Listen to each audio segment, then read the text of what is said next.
Some of you may have seen this article in the Waikato Times today about the Belmont Avenue house fire in Hamilton region over the weekend. And while we appreciate the coverage and the kind words, and most importantly, the 2 lives were saved, I do want to add some context from my perspective as one of the firefighters involved in that morning. The article itself was that of a success story. This is true, and there's nothing more important than protecting life, in my view. The one thing this article didn't include was my overall feelings about this incident. Naturally, the sole focus and purpose is to save lives and to be a cog in that wheel, working alongside many other crews in order to achieve that goal. For these 2 occupants, there is no better feeling. I am a firefighter. I'm a committee member of the New Zealand Professional Firefighters Union, and I am also a person myself. Therefore, I wanted to share my views as a person today on my own platform to bring balance to this incident and what it raised for me. Firstly, this was never about one firefighter. There wasn't one hero in this incident. The outcome that morning came from every single person involved doing their job quickly, professionally, and under immense pressure. From the control room staff dispatching the call to the incredibly fast turnout of appliances after the tones dropped, to the officers managing the scene, to the crews from Chartwell, Te Rapa, Hamilton, and Hukanui, all working together simultaneously across rescue, fire attack, and resuscitation efforts. Every role mattered. The reality is that 2 people are alive today because an entire system of trained professionals and responders worked exactly as it needed to in those critical moments. And honestly, that's also why I feel it's important to speak openly about the concerns firefighters across New Zealand are currently raising. One of the biggest reasons this incident had the outcome it did was speed. Fast turnout of appliances saves lives.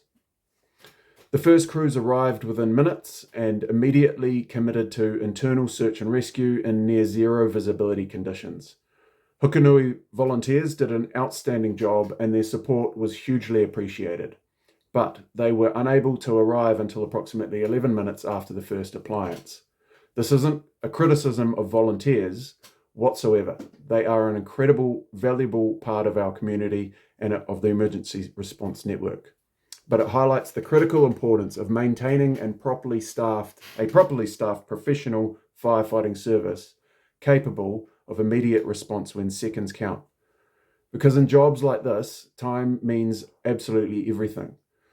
Another issue this incident highlighted was the impact of staffing shortages and appliance capability reductions currently affecting our region and the country.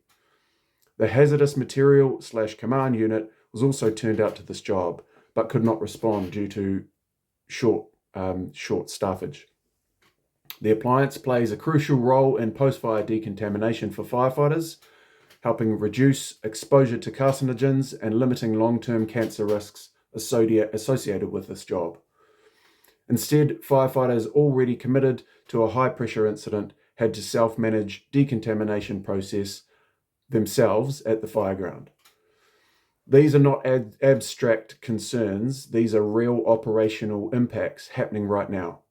Firefighters across New Zealand, they're currently taking strike action because of serious concerns around staffing, appliance capability, firefighting health, well-being, equipment resourcing, and where organisational funding is being prioritised with Fire and Emergency New Zealand.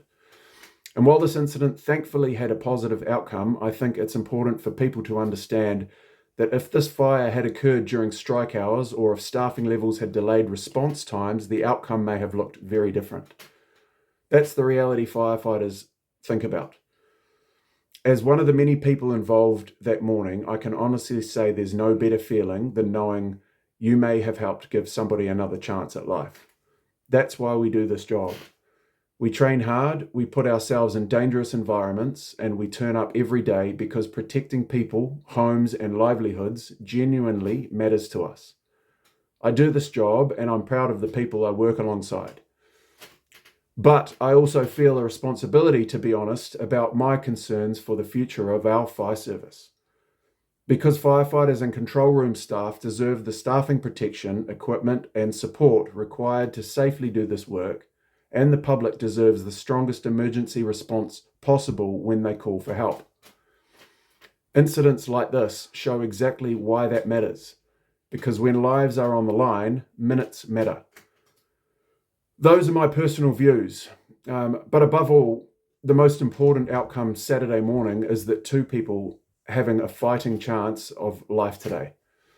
From myself and every firefighter involved in those rescues, we want to send our best wishes to the occupants and their families as they recover from such a traumatic event. We genuinely hope they are surrounded by support, and we wish them both a full and timely recovery.